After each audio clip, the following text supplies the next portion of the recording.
தமிழ்நாட்டில் வந்து எஸ்ஐஆர் பணிகள் அறிவித்த போது திமுகவும் அதன் கூட்டணி கட்சிகளும் எந்த அளவுக்கு எதிர்ப்பு தெரிவித்தார்கள், இந்த வானத்துக்கும் பூமிக்கும் குதிச்சாங்கன்றது எல்லாருக்குமே தெரியும்.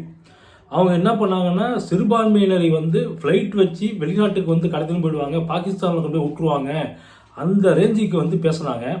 இது வந்து இந்த எஸ்ஐஆர் பணின்றது தேர்தல் ஆணையம் அறிவித்ததுன்றது தெரிந்தும் அவங்க வந்து பிஜேபி கவர்மெண்ட் அறிவித்ததாக ஒரு பரப்புரையை செய்து இந்த அளவுக்கு வந்து மிக மோசமான ஒரு விமர்சனங்களை வந்து முன் வச்சாங்க.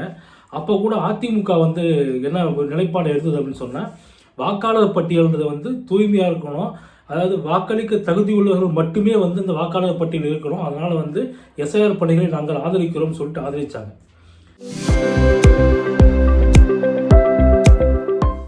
ஆனால் இப்போ என்ன ஆகி போச்சுன்னா, நிலைமை வந்து எதிர்பார்த்ததற்கு மாறாக மிக மோசமாகிவிட்டது. திமுக என்ன பண்ணுறாங்கன்னா, ஒரு கட்டத்திலையும் எஸ்ஐஆர் பணிகளில் வந்து அவங்க தலையீடு வந்து மிக தெளிவாக தெரிகிறது. அந்த எஸ்ஐஆர் பணிகளில் ஒரு கட்டத்திலையும் அவங்க தலையீடு இருந்திருக்கிறது அப்படின்றது வந்து தெளிவாக நிரூபணமாகிவிட்டது. ஏன்னா எஸ்ஐஆர் பணிகளுக்கு பிறகான இந்த வாக்காளர் பட்டியல் வெளியிட்டாங்க இல்லைங்களா, அதில் பார்த்தா ஏகப்பட்ட பேர் வந்து நீக்கப்பட்டிருக்கிறார்கள். அந்த நீக்கப்பட்டது சரிங்க, அதாவது தவறான வாக்காளர்கள் நீக்கிறது தவறில்லை, அதான் வந்து அதிமுகவும் வந்து வலியுறுத்துது. ஆனால் இவங்க நீக்கிறது பார்த்தாங்கன்னு சொன்னால் பெரும்பாலும் அதிமுக வாக்காளர்களை வந்து பட்டியலிலிருந்து நீக்கிவிட்டார்கள் என்பதுதான் வந்து மிகப்பெரிய புகாராக இருக்கிறது. இது வந்து கிட்டத்தட்ட பல இடங்களில் வந்து உண்மையாகவும் இருக்குது. அவங்க சொல்கிறாங்க, நாங்கள் வந்து அதிமுககாரங்க எங்கள் ஓட்டை வந்து நீக்கிட்டாங்க, எங்கள் ஓட்டே இல்லைன்றாங்க. இப்போ போய் கேட்டால் எஸ்ஐஆர் பணியில் கேட்டால் வந்து ஃபார்ம் 6 நீங்கள் வந்து கொடுத்துட்டு கூட வந்து உறுதிமொழி படம் கொடுத்து நீங்கள் சேர்த்துங்கன்னு சொல்கிறாங்க. நாங்கள் ஏற்கனவே வாக்களித்து தான் இருந்தோம், எதுக்காக வந்து நாங்கள் சேர்க்கணும்னு சொல்லிட்டு அவங்க கேட்குறாங்க. இதில் பார்த்தீங்கன்னு சொன்னால் நிறைய பேர் சொல்கிறாங்க, எங்கள் வீட்டில் வந்து எங்கள் வீட்டுக்காரர் இறந்துட்டாரு, இல்லை வந்து என்னுடைய இந்த உறவினர் இறந்துட்டாரு, ஆனால் அவங்க பேர்லாம் வந்து பட்டியலில் இருக்குது, நாங்கள் வந்து இங்கே தாங்க வசிக்கிறோம், ஆனால் அவங்க வந்து எங்களை இடம்பெயர்ந்தவர்களாக வந்து பட்டியலில் வந்து காமிச்சிருக்காங்க, எங்கள்கிட்ட வந்து திருப்பி வந்து ப்ரூஃப் கொடுன்னு கேட்குறாங்க, எதுக்காக தேவையில்லாமல் இந்த குழப்பத்தை எல்லாம் தேர்தல் ஆணையம் ஏற்படுத்துகிறது அப்படின்னு சொல்லிட்டு மக்கள் வந்து நம்மகிட்டே சொல்கிறாங்க. அந்த மாதிரி பல இடங்களில் வந்து குறிவைத்து அதிமுக வாக்காளர்கள் நீக்கப்பட்டுள்ளனர். அது மட்டுமா, இதில் என்ன பார்த்தீங்கன்னா, இப்போ வந்து தேர்தல் ஆணையம் என்ன பண்ணியிருக்காங்க அப்படின்னா, அதாவது நோட்டீஸ் வந்து ஜென்ரேட் பண்ணி வச்சுருக்காங்க, நோட்டீஸ் கொடுக்க போகிறாங்க.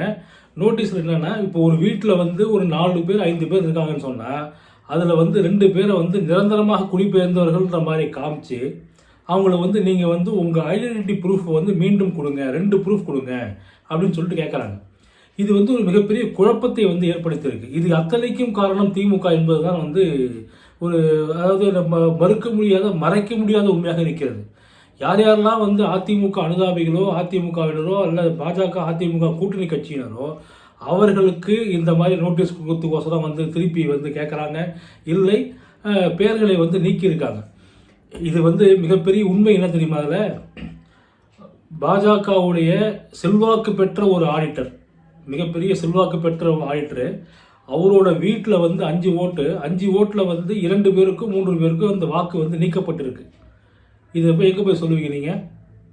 இந்த மாதிரியான ஒரு உச்சப்பட்ட அராஜகத்தை வந்து, அதாவது திமுக என்ன பண்ணிட்டாங்கன்னா, அரசு வந்து தம் வசம் இருக்குது, அரசு இயந்திரம் தம் வசம் இருக்குது, அதிகாரிகள் தாங்கள் சொல்வதை கேட்க வேண்டும் அப்படின்ற ஒரே எண்ணத்தில் அவர்கள் வந்து அழுத்தம் கொடுத்து இந்த மாதிரி வேலைகளை வந்து செஞ்சுருக்காங்க. நான் என்ன கேட்குறேன்னா, இந்த அரசு அதிகாரிகளுக்காக கொஞ்சமாக தெரிய வேண்டாமா? சரி, நீங்கள் வந்து இப்போ இந்த மாதிரி பண்ணுறீங்கன்னு வச்சுங்க, ஆட்சி மாறிய பிறகு நீங்கள் வந்து யார் சொல்வதை கேட்க வேண்டும்? அப்போ வந்து நீங்கள் பாதிக்கப்பட மாட்டீங்களா? நீங்கள் வந்து இப்போ திமுக ஆதரவாக ஒரு நிலைப்பாட்டை எடுத்து செயல்பட்ட பிறகு அடுத்த ஆட்சி வந்து அவங்கள சும்மா விட்டுருவாங்களா? இது கொஞ்சமாக நீங்கள் நினச்சி பார்க்க வேண்டாமா? இதையெல்லாம் தாண்டி ஒரு அதிர்ச்சிகரமான விஷயம் என்ன அப்படின்னு சொன்னால், அதாவது இப்போ ஒரு பூத்துக்கும் வந்து அந்த BLA 2 அப்படின்னு ஒருத்தர் இருப்பார், பூத் லெவல் ஏஜென்ட் 2 அப்படின்றது, அவர் தான் வந்து முக்கியமான அந்த பணிகளை கவனிக்கக்கூடியவர். ஒரு கட்சிக்கும் இருப்பாங்க. இப்போ வந்து அதிமுக சார்பான்னு வச்சுங்க, அதிமுக சார்பாக வந்து ஒரு 20 பேர் வந்து அந்த என்னுடைய பாகத்தில் ஒரு 20 பேர் வந்து இறந்துட்டாங்க அப்படின்னு சொல்லிட்டு ஒரு பட்டியல் கொண்டு போய் கொடுத்தா, இவங்க என்ன பண்ணுறாங்க, அதில் வந்து பாதி பேர் மட்டும் நீக்கிட்டு மீதி பாதி பேர் நீக்கிறதே கிடையாது. அந்த மீதி பாதி பேர் நீக்காததுக்கு காரணம் வந்து திமுக அப்படின்றது தான் வந்து பெரும்பாலும் வைக்கக்கூடிய குற்றச்சாட்டு. இறந்தவர்கள் வந்து பெரும்பாலும் நீக்கப்படவில்லை, அதே மாதிரி வந்து இரட்டை வாக்காளர்கள் வந்து பெரும்பாலும் நீக்கப்படவில்லை, அதே மாதிரி வந்து இடம் மாறியவர்கள் வந்து மீண்டும் வந்து அந்த இடத்துல இருக்காங்க, அவங்களும் நீக்கப்படவில்லை. அப்படியானால் இந்த சிறப்பு தீவிர திருத்தம் அப்படின்றது வெற்றியா தோல்வியா அப்படின்றத தேர்தல் ஆணையம் மிக தெளிவாக சொல்ல வேண்டிய ஒரு கடமைக்கு ஆளாகி இருக்கிறது. தேர்தல் ஆணையம் என்ன பண்ணுறாங்க அப்படின்னா, நாங்கள் வந்து நோட்டீஸ் ஜென்ரேட் பண்ணுறோம், எங்களை 2 ப்ரூஃப் கேட்குறோம், கொடுங்க, அவ்வளோதான். அவங்க சொல்கிறது அவ்வளோதான். கொடுக்கலன்னா உங்கள் பேர் நீக்கிடுவோம். அதாவது தான் தோன்றித்தனமாக கூட சொல்ல முடியாது, சர்வாதிகாரமாக வந்து தேர்தல் ஆணையம் செயல்படுகிறது. ஏன் வந்து அதிமுகவினர் மட்டும் குறிவைத்து இந்த மாதிரி நீக்க வேண்டிய காரணம் என்ன? அப்போ வந்து திமுகவிற்கு தேர்தல் பயம், திமுகவிற்கு தேர்தல் தோல்வி பயம் ஏற்பட்டு விட்டது. தாங்கள் தோற்கப் போகிறோம் என்பது தெள்ள தெளிவாக புரிந்துவிட்டது. ஏன்னா மக்களோட மனநிலையை வந்து இது வந்து இந்த மாதிரியான நிகழ்வுகள்லாம் வந்து மக்களோட மனநிலையை எடுத்து காட்டுது. ஏங்க எங்கள் கட்சி நாங்கள் வந்து பரம்பரையாக அதிமுக ஓட்டு போட்டிருக்கோம், எங்கள் வாக்குகளை ஏங்க நீக்கிறீங்கன்னு சொல்லிட்டு ஒருத்தர் கேட்கும்போது அப்போ என்ன பண்ணுறாங்கன்னா, திமுக வந்து தோல்வி பயத்தால் அவங்க நீக்கியிருக்கிறார்கள் என்பது உண்மையாக தெளிவாகிறதா இல்லையா? நீங்களே சொல்லுங்கள். ஒரே வீட்டில் 4 பேர் 5 பேர் வசிக்கிறாங்கன்னா 2 ஓட்டு தூக்குறது, இந்த மாதிரியான வாக்கு வேட்டை நடத்தி வெற்றி பெற்று விடலாம் என்று, குறுக்கு வழியில் வெற்றி பெற்று விடலாம் என்று திமுக கணக்கெடுக்கிறது. அது ஒரு காலம் நடக்காது. நாங்கள் வந்து இப்போ களத்தில் வந்து அதிமுக மீண்டும் முழு வேகத்தில் வந்து இறங்கி செயல்பட தொடங்கிட்டாங்க. விடுபட்ட வாக்காளர்களை மீண்டும் சேர்ப்பதற்குண்டான முழு வேகத்தில் பணிகள் நடந்து வருகிறது.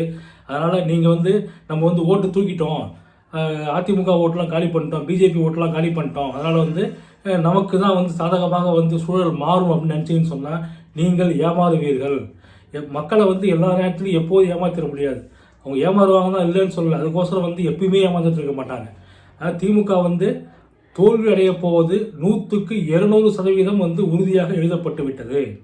தேர்தல் ஆணையத்துக்கு நாங்கள் வைக்கக்கூடிய கோரிக்கை என்னன்னு சொன்னால், தகுதியான வாக்காளர்கள் ஒருபோதும் பட்டியலிலிருந்து நீக்கப்படக்கூடாது. தகுதி இல்லாத ஒருவர் வந்து பட்டியலில் இடம்பெறக்கூடாது. இதை வந்து தயவு செய்து வந்து நீங்கள் வந்து ரொம்ப கூர்மையாக கண்காணிக்கணும். அது பிஎல்ஓ ஆகட்டும், அதற்கு மேலே இருக்கக்கூடிய இஆர்ஓ ஆகட்டும், எல்லாருமே நீங்கள் வந்து தயவு செய்து களத்தில் இறங்கி இதெல்லாம் வந்து செய்ய வேண்டிய கடமை உங்களுக்கு இருக்குது. நாங்கள் அதாவது அதிமுக சார்பாக வந்து பிஎல்ஏ மட்டும் இல்லை, அந்தந்த நிர்வாகிகள், இந்த வட்ட செயலாளர்களாகட்டும், நகர செயலாளர்களாகட்டும், ஒன்றிய செயலாளர்கள், பகுதி செயலாளர்கள், இவர்கள்லாம் வந்து களத்தில் இறங்கி வேலை செஞ்சுட்டு இருக்காங்க. பிஎல்ஓக்களுக்கு வந்து தேவையான உதவிகளை செய்யவும் நாங்கள் தயாராக இருக்கிறோம். ஒரு வாக்காளர் வந்து இறந்து விட்டார் அப்படின்னா அந்த இறப்பு சான்றிதழ் கொடுக்குறோம். அதுக்கு அவரோட வந்து பேர் வந்து எந்த பாகத்தில் இருக்குது, அந்த சீரியல் நம்பர் எல்லாம் கொடுக்குறோம். அதுமாதிரி தயவு செய்து அதெல்லாம் ஏற்றுக்கொண்டு நீங்கள் வந்து நாங்கள் சொல்கிறதெல்லாம் நீங்கள் நீக்குங்கன்னு நான் சொல்ல வரல, ஆதாரப்பூர்வமாக கொடுக்கும்போது நீக்குங்கள்லாம் சொல்ல வரோம். இதற்காக இன்னமும் வந்து அதாவது எஸ்ஐஆர் பணிகளோட வந்து எஸ்ஐஆர் பணியோட நோக்கமே என்ன, வாக்காளர் பட்டியலை வந்து தூய்மைப்படுத்துகிறோம் அப்படின்றது தானே. அப்படி இருந்தும் மீண்டும் வந்து இறந்தவர்கள், இளமாறியவர்கள்லாம் வந்து பட்டியலில் இருக்காங்க அப்படின்னு சொன்னால் இது வந்து தேர்தல் ஆணையத்துக்கு அசிங்கமாக இல்லையா? இது வந்து இல்லை தேர்தல் ஆணையம் திமுகவும் கூட்டு சேர்ந்து இயங்குகிறதா? தமிழ்நாட்டில் இருக்கிற தேர்தல் ஆணையம் சொல்கிறேன், தமிழ்நாட்டு தேர்தல் ஆணையம்னா மாநில தேர்தல் ஆணையம் கிடையாது. தமிழ்நாட்டில் இருக்கிற தேர்தல் ஆணைய அதிகாரிகளும் திமுகவினரும் கூட்டு சேர்ந்து இயங்குகிறார்களோ என்ற சந்தேகம் வந்து கண்டிப்பாக ஏற்பட்டு விட்டது. அதற்கு வந்து அவர்கள் தான் பதில் சொல்லணும். வாக்காளர்கள் ஒவ்வொருவரும், அது வந்து அதிமுக பாஜகன்னு இல்லை, தயவு செய்து வாக்காளர் ஒவ்வொருவரும் பட்டியலில் வந்து உங்கள் பேர் இருக்கான்றதை செக் பண்ணிக்கோங்க. அப்படி இல்லை என்று சொன்னால் உங்கள் பாகத்தில் இருக்கிற நிர்வாகி, அதிமுக நிர்வாகியோ பாஜக நிர்வாகியோ இல்லை வந்து பூத் லெவல் ஆஃபீஸரையோ அணுகி நீங்கள் வந்து இந்த மாதிரி என் பேர் இல்லை, நான் என்ன பண்ணணும்னு சொல்லிட்டு தெளிவாக கேட்டு அதற்கு உண்டான பணிகளில் வந்து தொய்வில்லாமல் சோம்பேறித்தனப்படாமல் தயவு செய்து உங்கள் வாக்குகளை சேர்த்துக்கொள்ளுங்கள். ஏன்னா வாக்களிப்பது வந்து ஜனநாயக கடமை, அதை வந்து நீங்கள் தவறவிடவே கூடாது. நான் வந்து அதிமுக ஓட்டு போடுங்க, பாஜக ஓட்டு போடுங்கலாம் கேட்க வரல. வாக்களிப்பது உங்கள் உரிமை, ஜனநாயக கடமை. அதனால் வந்து ஒவ்வொருவரும் நீங்கள் வந்து பட்டியலில் வந்து உங்கள் பேர் இருக்கான்னு செக் பண்ணிக்கோங்க. இந்த வீடியோவை பற்றிய உங்களுடைய கமெண்ட்டை வந்து தயவு செய்து கமெண்ட் பாக்ஸில் வந்து பதிவு பண்ணுங்கள். இதை வந்து உங்கள் நண்பர்களுக்கும் பகிருங்க, அப்போ தான் உண்மை என்னன்றது புரியும். திமுகவினர் வந்து ஆரம்பத்தில் எஸ்ஐஆர் எதிர்த்து விட்டு அந்த எஸ்ஐஆர் பணிகளில் வந்து எந்தளவுக்கு வந்து புகுந்து விளையாடி இருக்கிறார்கள், வாக்கு வேட்டை நடத்தி இருக்கிறார்கள் என்பது வந்து எல்லாருக்கும் தெரியணும். அதற்கோசம் தான் இந்த வீடியோ. நன்றி, வணக்கம்.